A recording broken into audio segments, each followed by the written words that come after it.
Okay, good evening, guys. This is Ken at Tortoise Capital. This is a special strategy session for February 24th, 2020. There was the first shot across the bow today with the first serious selling that we've seen all year, and really probably for the last 4 months. And there's a number of macroeconomic events occurring all at the same time, along with some technical elements of the market,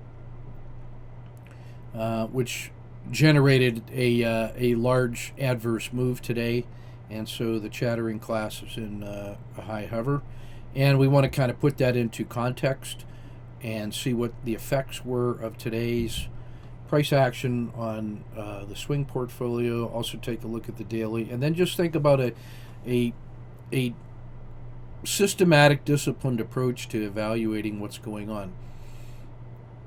I want to point out that the daily reports from last week and then the weekend report had highlighted the vulnerability of the market this past 10 days or so. So even the risk Z had already rolled back over into the winter, and so our posture was to be very defensive and to look to exploit intraday moves.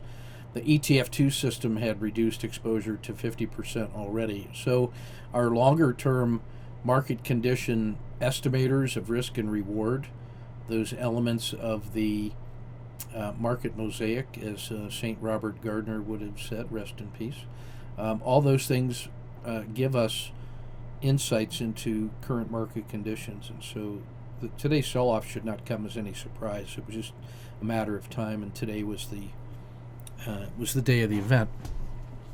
So I just want to point out on the tortoisecapital.net homepage, we've still got the 2-day swing boot camp coming up in Leavenworth, March 28 and 29.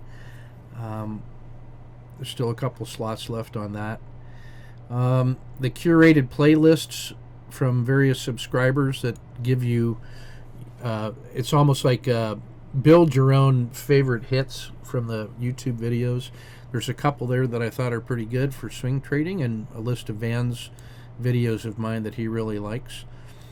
The swing coaching, or the annual coaching program is ongoing. That's leveraging the Patreon content generator fountain pretty effectively. I posted the first weekend coffee talk yesterday that was looking at bronze, the bronze time frame. That's a modified buy and hold. And I see Bill's here tonight, so he sent me a link. We're working on to coordinate a date for him to provide his insights into the modified blended monthly rebalancing and some other work that he's been doing for the longer term position traders, so we can try to get away from the just the straightforward once a month at the end of the month rebalancing, but we do something that's a little more adaptable to changing market conditions. So I'm looking forward to that briefing. So that's going to come out for the bronze and above folks as well. And that will also be part of the annual research weekend package we put together, which is scheduled for July. And you can see here the research weekend dates for that work. For that work, excuse me. Okay, very good feedback so far from all the folks that have been took us up on the TC2000 bundle that Danny has programmed for us. I'm going to extend the sale on that one for $1,000 off, because it does such a nice job of giving you administrative support for drilling down into opportunities, as well as rapidly using the framework to look at different aspects. It basically generates the daily report instantly, but allows you to configure it and go even deeper than I go with I look at the Dow 30 and the ETF 30, but it allows you to go into individual components of all the spiders and build your own, really an unlimited number of portfolio sets. So I just think he's done a terrific job on that. It's just an amazing piece of programming. So I want to extend the sale price on that for folks that are interested in doing that. let's see. So I want to go to so the campfire today. There were some guys that were working in the wee hours here, like in the Aussie dollar pair. This was Steve cranking out really nice moves in that nice moves in the on 2-minute charts in the Aussie dollar. It cycles really nicely, and he buying the owl, selling the RLXD, did a nice job there. Collapsing dragon, getting short in here, and then an opportunity trade here on another collapsing dragon with 3 legs down, and a really nice capture in here, using basically the MACD 4 seasons to guide that work, and then another a short, and then a cover. There's a opportunity in here. I'm trying to see if he got that, but you'll notice on TRY on dailies that this shifting from winter to spring and certainly into the summer gives you entries right around in here, and pretty powerful moves. So some nice work by Steve in the room. This was the early morning assessment. Lots of targets operating on the huge gap down, and then very violent moves. I was concentrating on the UDOW, and on that should read SPCE, not SPECE. This is the Virgin Galactic Mobile. That's like the poor man's Tesla high-tech momentum play. This was one where there was a minor win and a minor loss on the intraday. Then on the Z3 breakout, it allowed us to get 3, and then a 4th position in here pretty quickly, and this went up another $2 on a 25-cent risk, so that turned out to be a double-digit R win intraday, which looks pretty good. So let me just talk about that one, about those ones first, and just start with the UDOW. So UDOW got smashed today, but as it started getting into lunchtime and settling down, you got some really nice oscillations in here. We had an owl entry on a PSAR flip, the RLXD in the usual way, and making a nice cash, and that's $1.50 move in 15 minutes on 115. So that's a full percentage move in the Dow. So that's the equivalent of about $600, $700 if you were trading the Dow futures contract. But even in the leveraged, this is triple leveraged UDOW ETF. That one was very tradable. And then on a failure to break out higher, that second RLXD, it doesn't even get through the dragon the second time. So you get the PSAR and then the entry into the winter. Short in the usual way, cash, stop and reverse, and then this one returned to the PSAR. So this ended up going all the way up to 118.50 before we got out of that one. So there were some very nice intraday moves just in the waves that followed all of the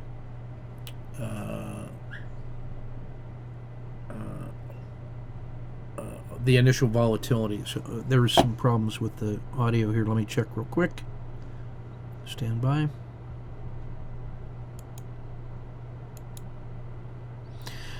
Testing. Is anybody else having trouble with the audio? Okay. Hey, Robert, that may be on your end. So I'm going to go ahead and continue on with this and let you catch up, and then the replay should work for you to pick up the any gaps that you may have. So let me suggest that to you. So that's the UDOW series. The SPCE series was so I just want you to notice the scale on this. This was a short in the usual way from a Z3 breakdown in the winter all the way into the spring, which sold at 32 and covered at 31. So that's a 3% move in 15 minutes. And this was about 50 cents if you were using the Z3 excursion. So that's 2 to 1 just on the execution capture, right?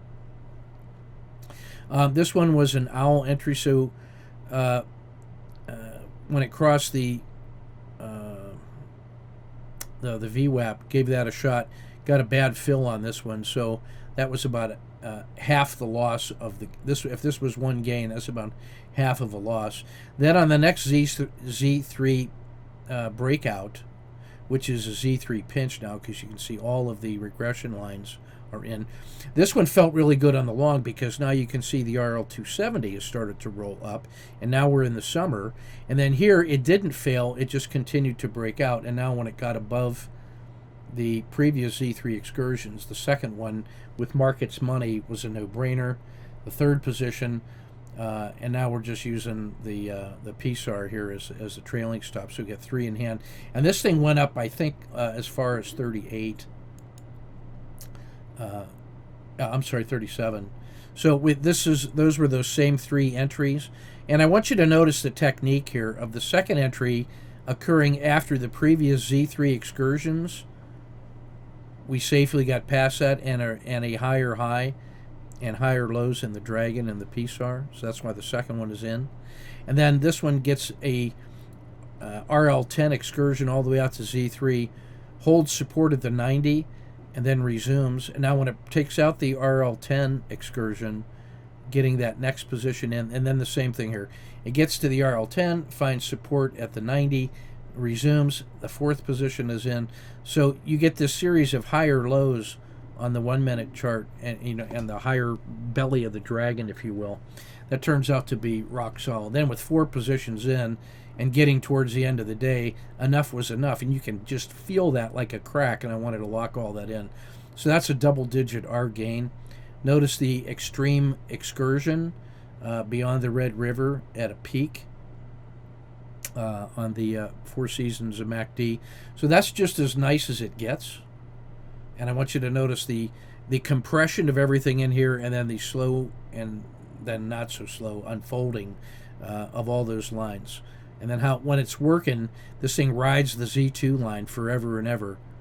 And then you can see how the RL270 crosses the VWAP. The 90 had crossed the VWAP and the 270 down here. So everything is just positive and going strong until it cracks.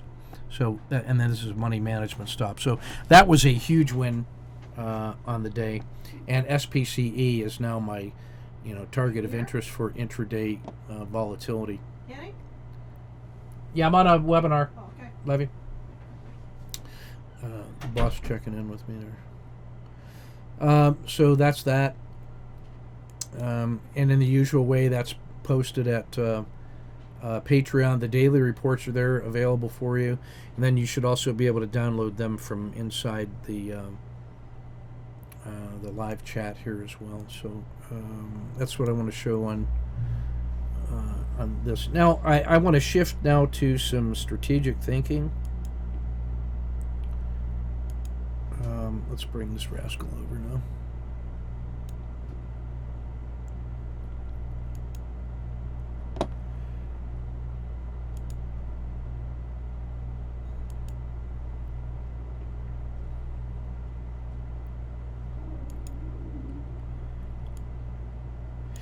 Yeah, so this is the end of the day news.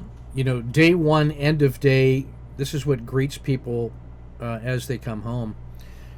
Stock spiraling, Dow down 1,000. So the Dow was even worse than the S&P today. So that was all the big internationals taking a hit. Yields crash, systems buckle, and then so if these are the tactical pricing informations. Then you notice the political shenanigans. Biden barely holding on, but about ready to collapse. And so that's going to leave it up to the Democratic Party to choose their poison. I mean, what are you going to do to counteract the Trumpinator, who's speaking to 110,000 fans in India? So much for the U.S. losing its standing and respect in the world. That narrative is dead. But the World Health Organization saying the world is not ready to handle the coronavirus. Iran published a report which said they had a mayor who said, hey, they had 50 people die from corona, and then the Ministry of Health came out and said, oh, no, we only have 66 cases, and only 12 of them died, which is an 18% fatality rate. And so, whichever one of those reports has any truth, if either one does, that's a horrible news, because now you have non-Asians being susceptible. Previously, it only looked like Asians that were having compromised immune systems were at risk, but now that doesn't help anybody. But can you trust any of that news? But the World Health Organization adds their little gouge, say the world is not prepared for the pandemic.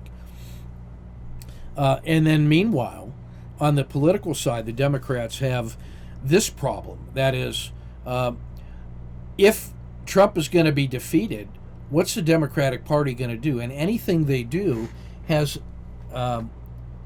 really three sigma effects negatively on the U.S. economy, which is holding up the world's markets right now in the large caps. Obama's going to come in and add volatility based on who he's going to endorse. Hillary's is refusing to endorse anybody. She could come in and be a wild card if she tries to make a play in the convention. Buffett, the billionaire, comes in and predictably supports Bloomberg, his fellow billionaire. So shame on Buffett. Vandalism causing disruption in the streets. This is reminiscent of '68 and the political riots in Chicago. Biden is collapsing. And so now, what's your choice? Bernie, who's going to take the strongest economy in the history of the world and radically revise it and say he's going to stand for two things simultaneously: open borders and free health care by redistributing people's wealth, while completely rewiring the strongest economy in the world. The political economic risk of that is so extraordinary that the impact for risk managers around the world and what that's going to do to stock market forecasts between now and November, it's open season, and going to be driven by headlines and estimates of success rates. Well, if it's not Bernie, then what? Bloomberg? So now you a guy who can't get anything done, but is a rich, racist, woman-hating white billionaire, and there goes the soul of the Democratic Party. So the Democratic establishment is completely shredded, and so now the ability to govern is certainly not there. So you look at you lose all of whatever value add you had from the Trump economy, and with nothing to replace it, and plenty of reasons to believe that the redistribution of wealth is going to be non-productive as power centers are reorganized. That's not a good forecast for the economy. However, if Trump wins, you got to say any sell-off in here now is an opportunity to buy quality on sale, and this is setting up a stage for a Trump bump. So the tactical plays are certainly under consideration. So if this is what the public headlines are likely to respond to, we can then say, what is the so-called smart money going to do? So I like reading Zero Hedge. And you see a number of headlines there. It says, we're in a speculative mania of epic proportions, which you can, and then that article just simply points out that what is essentially QE3 and the unlimited printing of money for the repo market has been funding quietly this incredible stock market gains while driving the debt even further into unsustainable levels. And then the coronavirus now feeding the central banking conspiracy, which says, is this the way to protect the central banks against what is surely a global economic crisis? You can say the direct economic consequences of the virus are going to be considerable directly, but then you can also say, look at the global supply chains that are affected by all of the Asia-Pacific countries that are central to the production and distribution of the global economies. That the net effect of globalization has eliminated all local, regional stockpiles of manufacturing and storage capacity. So now the world is more vulnerable to disruption of global supply chains. And now, when with the coronavirus hitting that essential part of the upstream supply chain, the effect on the global economy is magnified far beyond the direct human costs, but has likely impacts for the next 2 years. The defensive plays kicking in now. So gold, silver, precious metals, even and other safe havens are nice. That's what our when we look at the here in a minute at the swing trade portfolio, the wheat and precious metals swing trade is already 4 positions in and just running wildly up. So that's in pretty good shape. So you just follow the rules and follow the signs, and you don't even have to know why. You just follow the rules. So a broad set of inside game headlines is talking about repositioning and macroeconomic stuff. You go deeper into some of the analysis from that Zero Hedge provides. This is taking a look and talking about some quant stuff that came out of Goldman Sachs. And there's some things to take a quick look at. This one was the relative positioning of asset managers in leveraged S&P futures at multi-decade, unbelievably high levels. So that they're all in making hay while the sun is shining now puts them in a position to have to unwind those extraordinarily leveraged positions, while the rest of the trades, just regular leverage has already been reduced, and then non-commercial. I mean, who's looking like the dumb money now? Asset managers that are over leveraged. And now, if you now start saying, if this represents asset positions that have to be unwound, based on, the estimate is, $100 billion has to be sold off in order to account for the potential of this, the beginning of a correction. Well, this is what tells you systematic strategies and then momentum reactive traders. When you see that much have to be sold, it leads you to this kind of one-day S&P returns, and so 100 billion gets sold, so in the range of 3 to 5% sell-offs, and that's what we saw today. Combination of volatility based and then CTAs having to reposition to balance their overnight risk. And then expected one-day flows from systematic and price reactive traders. You now start seeing, when you're looking to see one-day sales of 40 to 50 billion, the kinds of one-day returns you're likely to get from all sources of people that must use quant rules to rebalance based on new risk profiles, based on implied volatility.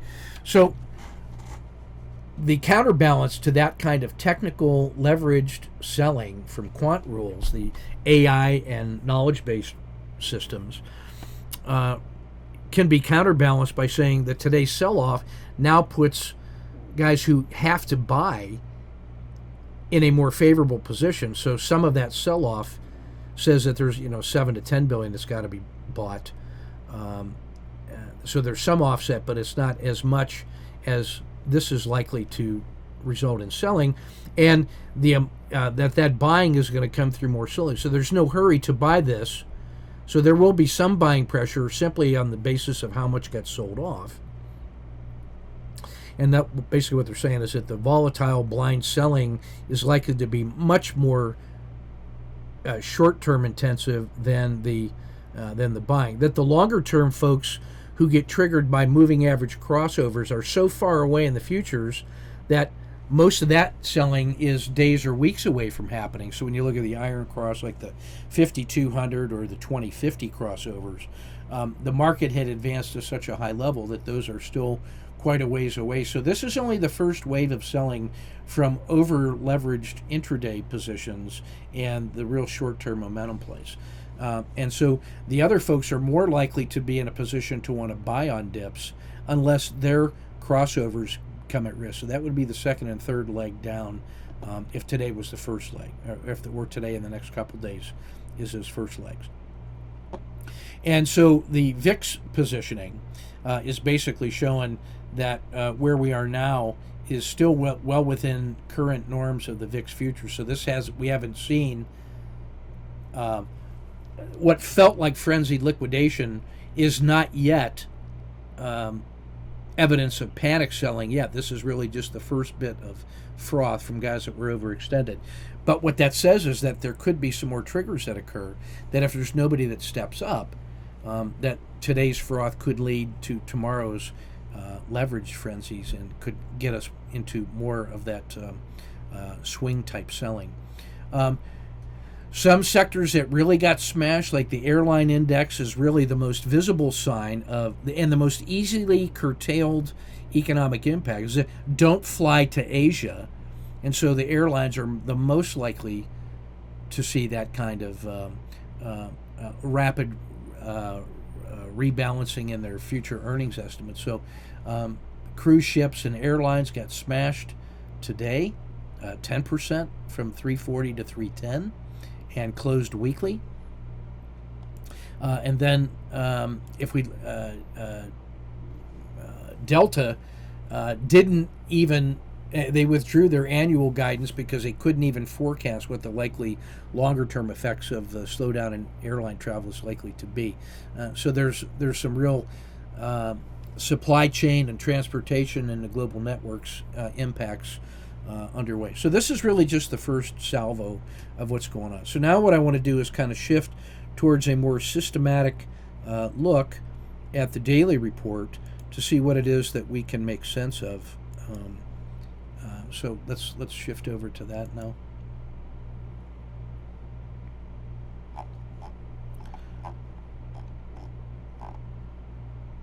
So here's today's daily report, and just looking at it in a systematic way. So the first thing is the market health check. So if we look at the size of the normal daily ranges in this slow grind up, and then the first sell-off Thursday, and then follow through on Friday, which featured the RL10 breaking down, the Dragon rolling over, the 30 rolling over, and then hitting the PSAR and then approaching the Bollinger Band mean. We had 5 days of warning from the peak of the price to be prepared for today's activities. And I want you to notice that the MACD histogram warned us on Thursday last week that failure to follow through was information, and that summer had become fall, and so taking defensive postures was certainly well in order. Friday's price action opened weekly and then collapsed and had nothing favorable, led to the decline of the RL10. And then today, the big gap down, a low point, a big run up, and then just collapse. Not favorable at all. So that's like almost 4 times the size, actually more than that, of the previous positive days. That's the magnitude of today's price action. And today's price action brought the RL10 through the Dragon for sure. It gave us a PSAR flip. It triggered all of these tripwires on the way down. The PSAR, the Bollinger Band mean, the Z-1, the VWAP. It violated like a 2-week low. It was a 10-day low and and it came down to the 30-day low. And now all of a sudden, today's low was simultaneously the 1-day low, the 10-day low, and the 30-day low. So all of those things that had been support levels were tripwires to the downside. From today's close, the upside triggers for positive gains. Let's just take a look at the other side of this trade. The long-term fair value, we're now back just down to where the market is now properly priced based on that long-term buy and hold. So the rest of this you could think of as froth and leveraged gains, and those are all those positions that were unwound in that violent selling from the momentum traders. And now it's just back to long-term fair value. And then the Z-1, the reversion to the mean trade gets it back to 330, which is a 2.5% trade, just back to the Bollinger Band mean, to reverse the PSAR flip. The lower skin of the Dragon, the spine, the upper skin, the hump of the Dragon at 337 is really the first significant price action that would cause me to change my mind. Every failure south of the Dragon's hump, to me, is opportunities to get short for price targets on the downside, like Monday's opening, today's opening, the Z minus 2, the 1, 10, and 30-day low, and then the Z minus 3 excursion here, and then the previous Z3 excursion. So all of those are price targets on the way down. These are all places that if price gets through there, that's reasons to add intraday positions and then keep a piece for a swing trade back to the next targets to the downside. And that's we're looking at this weekend's report for the weekly and monthly charts gives us some price levels on the downside to take a look at. Okay. Bullish volatile. So that's telling us the short-term trade is definitely favored. You can see the collapse in the NDX here. And now the overbought condition that we had seen just last week, these were all in the overbought condition, and now the two long-term are back into neutral, so the froth has been blown off, and we got massive breakdowns in the 3 and 10-day lookbacks, and even the 30-day lookback it's still within the 30-day low, but it didn't quite break that, but it's in the bottom 10%. We've gone to yellow bullish in the price with respect to the 200-day moving average. That's down from it was over 11.5% at the peak. We've got all of the mechanical signals now firing both channeling and overreaction that are saying, yeah, buy tomorrow's open. Those are the mechanical systems and what they tell you. Now remember, those have about a historical accuracy rate of being positive 70% of the time over the next 3 to 5 days. So that is the technical reason. If you believe in lookbacks and back testing over long periods of time, that's telling you now is there's an argument of why this is a buying opportunity. And that's the point I was making earlier about long-term pension funds that take the very long view, who are not even close to their 50-day crossovers and the 5200 crossovers, that are looking at this sell-off as the beginning of buy on dip opportunities for things they want to own. So we'll take a look at those when we look at the swing trade portfolio and some things that might be of interest.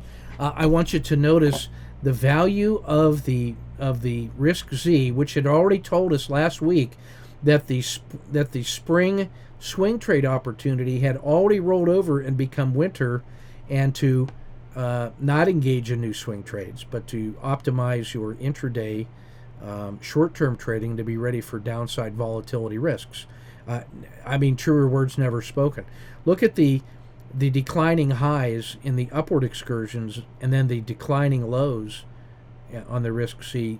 That's why this is my favorite seasonal swing indicator for market vulnerability. So these are the ones that are opportunities in the mechanical systems. Notice how weak the internationals are. They're below their 200-day moving average, so those on weakness can be shorted. We're going to see why we did that in those symbols when we look at the swing portfolio. 10-day min pains are the ones that held up the best compared to their peer groups like Walmart, Coke, and McDonald's was actually an intraday long for me, and it held up and actually gained for the day. So that's going to be the anomaly that may show some strength, but it may have just been a one-day gift. So McDonald's, though, is on my short list for relative strength leader.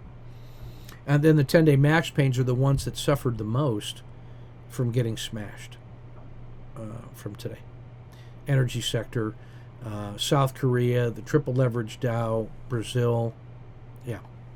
So everything is on an auto framer advantage. You can see the max pains. You can see just how many channeling and overreactions hit in the Dow 30. Very few dojis. Everything was directional today. Notice how everything gets smashed on the RSI 2. Notice the size and magnitude of the breakdowns in the 10-day, 1 month, and 3 month lookbacks.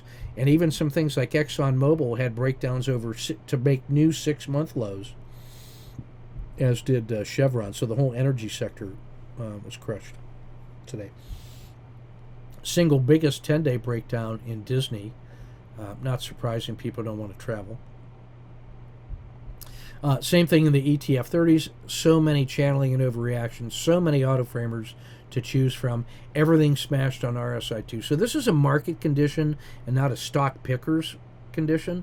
Notice the size of the breakdowns in the internationals, especially. So the S&P was at minus 111, the Q's at minus 129, EFA at minus 141, the Dow at minus 137. So big time smash, getting smashed.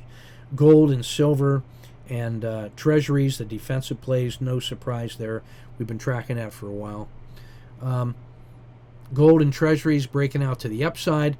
The magnitude of the big breakdowns. Look at all these things that broke down more than 2 sigma below their Bollinger Band mean in the channeling river there. Nothing on super pinch, so everything has become directional. All the things that had compressed are now breaking out in that southern direction. All of the short-term opportunities back to the 10-day high. You can see what the risk-to-reward ratios are, so that's going to give you some ideas about where the real deep value plays are. Notice the predominance of the international ETFs that are getting smashed. They don't even have the strength of the U.S. market to prop them up, and they're going to suffer disproportionately by the coronavirus, and then any secondary effects in the slowdown of the U.S. economy, whether it's from the coronavirus or the increasing likelihood of a Bernie Sanders administration, all bodes very poorly long-term for macroeconomics for the global. So as far as a macro trade is concerned, nothing wrong with looking in that direction. The daily squeezes, only Boeing had something that was better than 2-to-1 on a range compression breakout, but these are the ones that had the relatively smallest daily range compared to their range stats today. The seasonality, now you can see the S&P was down 2.7%. Everything that was better than that is here. So even McDonald's, I thought it had finished strongly, but there was a time during the day where it was up 1%. But wheat and precious metals, that SPCE, the Virgin Galactic, that's a pure momentum play. Guys wanting to buy a long-term speculative thing on sale. That's why that was good. Where Tesla got smashed at minus 7%, Virgin Galactic was up 1%. So that's a shift in momentum plays there. Defensive plays like real estate, Walmart, Home Depot were all better than the S&P. The Aussie dollar offered some intraday gains, as we saw already. Wheat and precious metals, the pure defensive play that's a leveraged precious metals play, is pretty good. And then you can see down on the worse end, speculative plays like Brazil, Cliff, Apple, Energy, Win, Tesla, Devon Energy, everything just smashed today. Even timber, which is sort of a predictor of future economic growth, that timber getting slowing down, and in daily winter, that's another opportunity, I think, to take advantage of global weakness. The multi-time frame NDX summary, you can just, the bright red ought to tell you everything you need to know there. Nothing in the Dow broke out to the upside. Even the best one, Walmart, was still in the bottom third of its 10-day NDX. Only gold and treasuries were good. And then gold, more so than silver, as a pure defensive play. And then you can see just how Europe, EFA, index, Asia less Japan, all getting emerging markets all getting smashed. The break in the regression channel, broken support, and the rebound intraday failed, and so more to follow. Slope is down, lower highs, lower lows, coming back to the long-term normal. It broke the support levels in the percent stretch. Next one is another full standard deviation down. That's another 5% sell-off right here. 3 lower highs, 3 lower lows. Long-term average of the slope of the 30 is now in sight. That would get it down to maybe 310. But even so, even with today's sell-off, just notice that the longer-term bull has been so good. That's why those asset managers that are still enjoying this may talk themselves into seeing this as a buy and dip opportunity, but man, good luck with that. have the courage of your convictions. They're in no hurry to do that. So I'm expecting more frothy blow-offs. The RL10 slope is at -2 sigma, but it's gone as bad as -4 sigma when it was way back here. So this support level could easily come back and test 305, 310 to get back into here. That's getting down to the Z-2 level inside the river. So I wouldn't be surprised. And the RL90 broke, so it's rolled over. The 30 is still fairly high, so there's a lot of room for this to go before it even becomes a panic sell-off.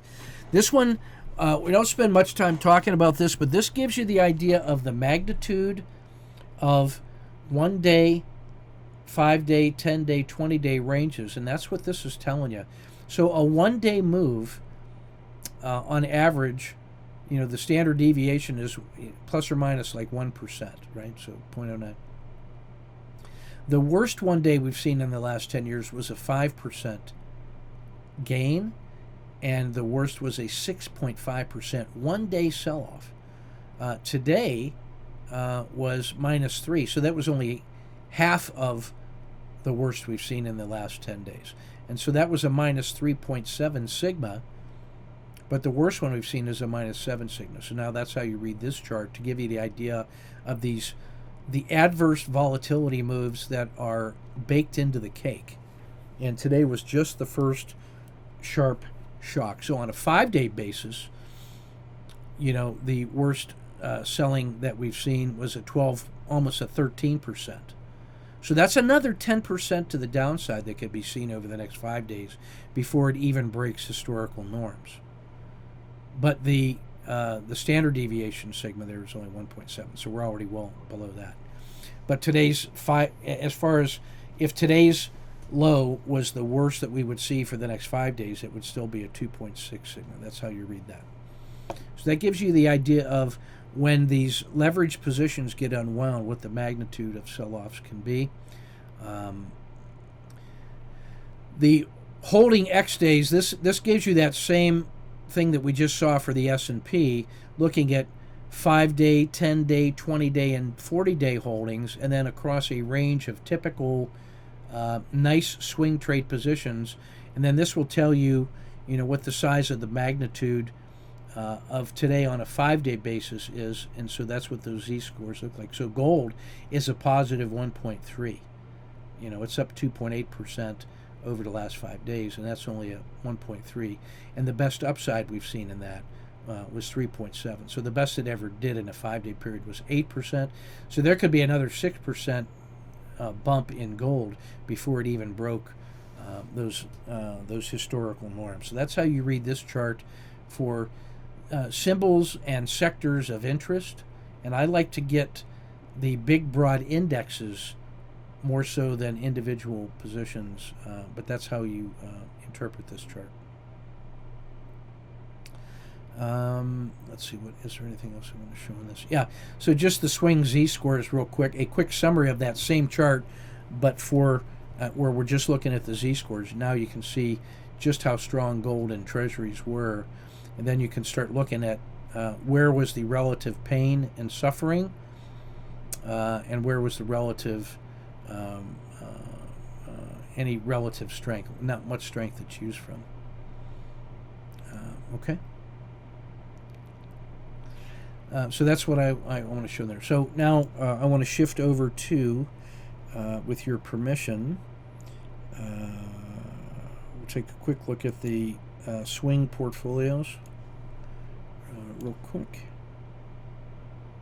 And this should make a strong argument for why you might be interested in core and turbo. And people often ask me, well, why do I allocate my money 20% long-term, 40% swing, 40% intraday? Because the intraday positions that I can take can quickly offset any long-term market exposure on the swing because of leverage. So I can get to market neutral pretty quick as a hedge, or I can take advantage with significant money of intraday moves that are adverse to my swing positions. I had already started trimming those swing positions because of the signals that we'd seen in the market mosaic, and actually had some defensive swing positions in that have been doing well. But there you are.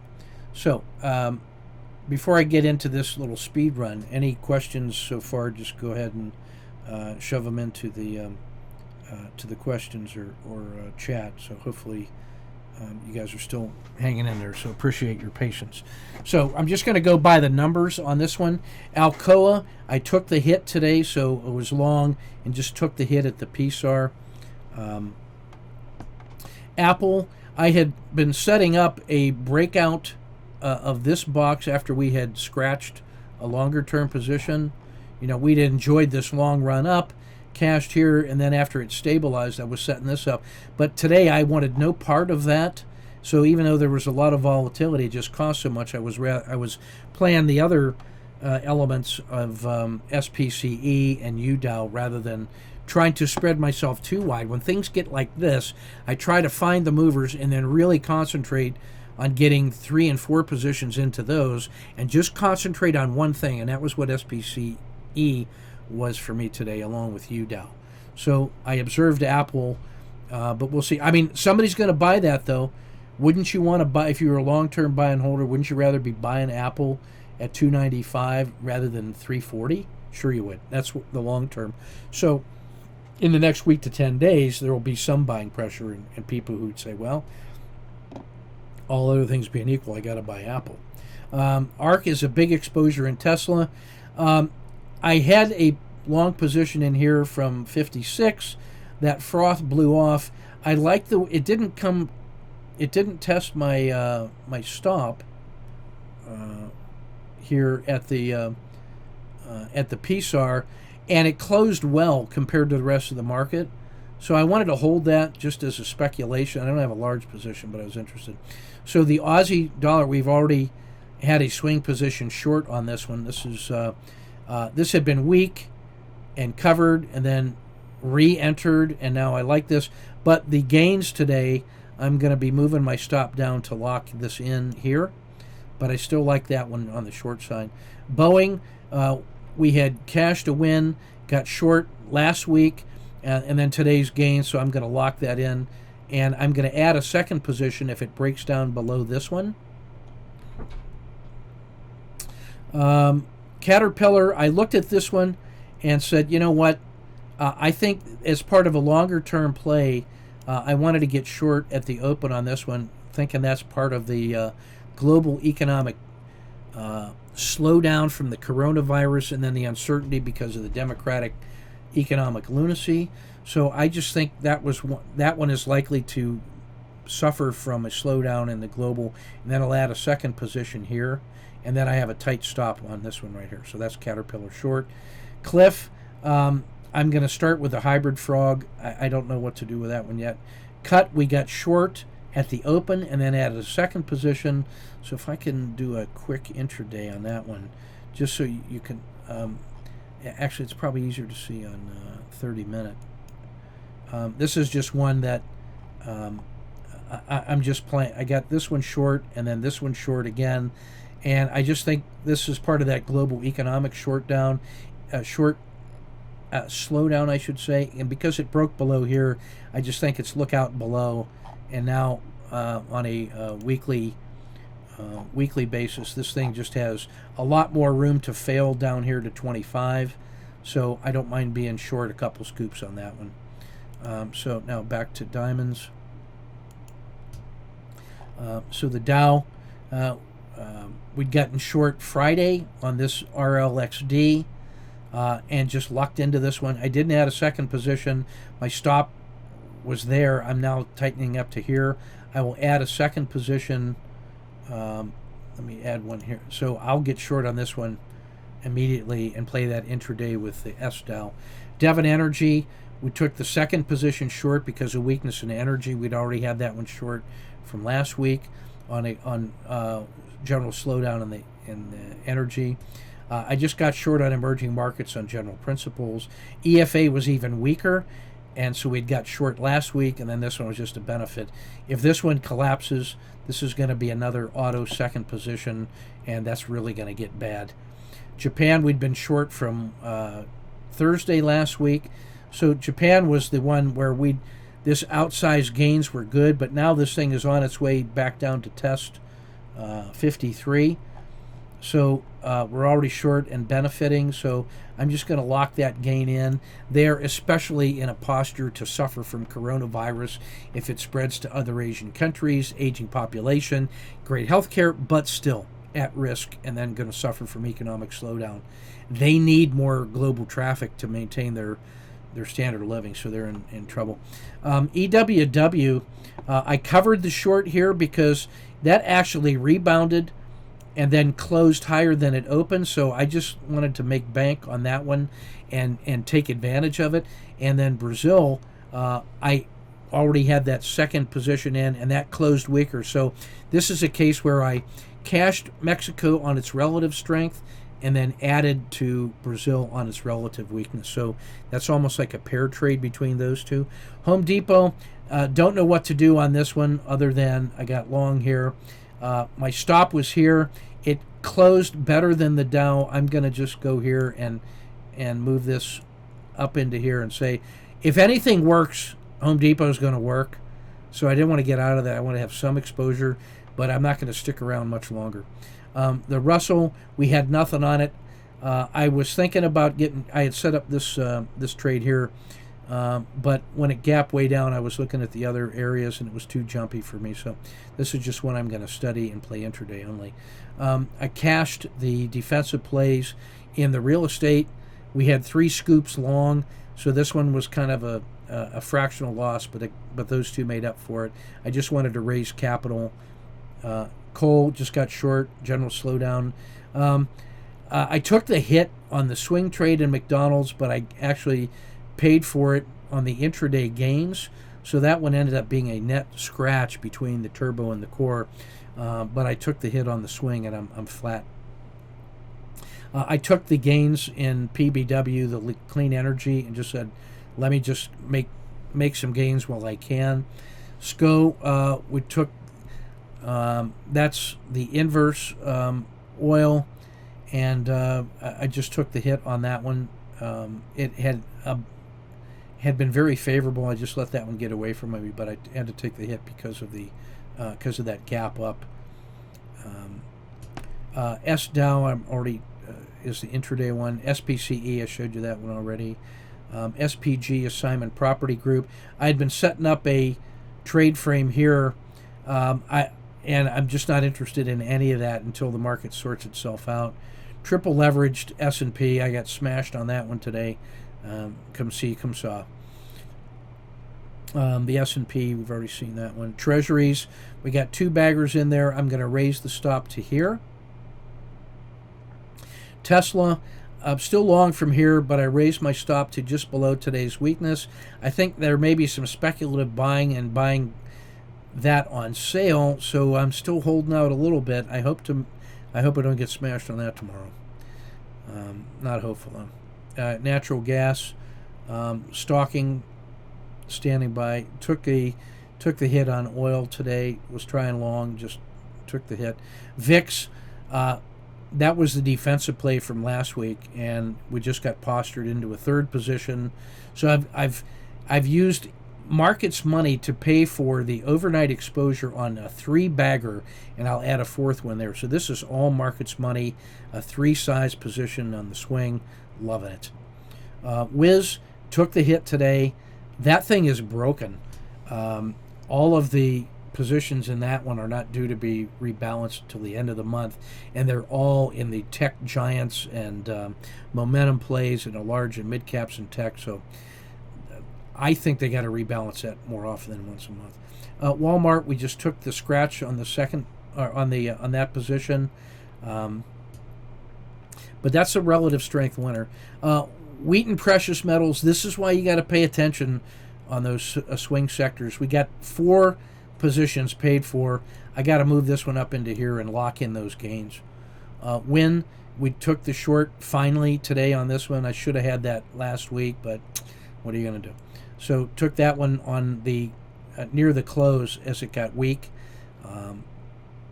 U.S. Steel, I'm still short, but man, why didn't that collapse more? I got to put my stop down in here. If that works, I just don't understand that one. So if it has any kind of gains, I'm going to get out. But if it's short, if it's weak, I will reinforce that here as part of the global slowdown, and I'll add a third position at the other Z. Right? Materials just took the hit, and that's why I'm surprised U.S. Steel was worse. It took the hit on energy, fractional loss last Friday, and glad I did. So you don't have to be right. You just can't stay wrong too long, and that's what failure to follow through was why we got out of it last week, and so that protected me a little bit. Finance, we had made some gains and cash last Thursday, and then this one is just insufferable. So we're going to see that's going to start as an intraday first. Technology, I had thought so hard about cashing that one last Friday, but I talked myself into holding it because it was the strongest sector in the strong market. So I decided to hold it, and then turned a really nice win. So just take a look. This is just making me sad. Long from 96, we had as much as $7 in hand, and then end up losing $1. So, what are you going to do? Read them and weep. So you just live and learn, manage your risk. So that's the portfolio strategy. So tomorrow, what am I going to do? And the rest of this week, it's all intraday trading. The first thing I'm going to do is protect all of those swing trade positions that are still open for my span of control. There's a half a dozen of those. I'm going to look at adding swing positions to the ones where the sectors were weak. If we get the market weak, then I'm going to be piling on those things to the short side. And meanwhile, I'm going to be looking for the intraday momentums to play in the VIX, SPCE, the U Dow and S Dow, and probably Brazil. That's where I'm going to be doing most of my concentrations. So that's my quick tactical strategy. So it's the same basic ideas. It's just picking a few things, so whichever direction the market goes, I have a contingency plan to get going. But I also want you to just notice that the market mosaic indicators gave us plenty of warning last week that the shift from risk on to risk off was there, and it was the ETF2 had gone to 50% exposure already on a longer term basis. So all those indicators are there, and we've got to have the discipline to start making adjustments in time so that we don't take full hits on leveraged positions when these kinds of adverse events occur. Then that frees you up to take advantage of the shorter time volatility, and that's the turbo positions that we're in right now. So that's everything I wanted to cover. It's almost an hour, so thanks for hanging in there, guys. If you have any specific questions, go ahead and send me by email. But I need to get this thing processed and posted for folks that couldn't attend. So thanks so much for hanging in there, and I appreciate your time and attention. And keep your risk measured and your powder dry. And, these technical ideas are there for you on the worst days in the market. That's what business plans are for. That's what insurance is for. And when you need it, you need to already have it, not to start trying to buy it in the middle of a, thunder run. So take good care, guys, and keep the faith. Become self-sufficient. Own your results. Do your due diligence.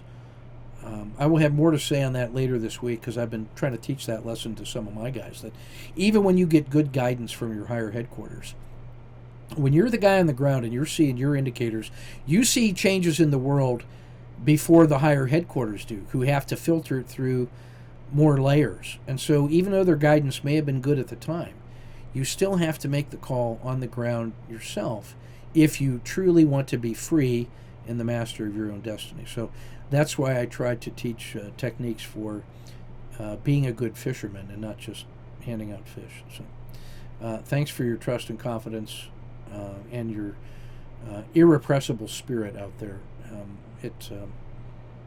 Keep making a difference in the world. So take good care, and we will see you on down the road.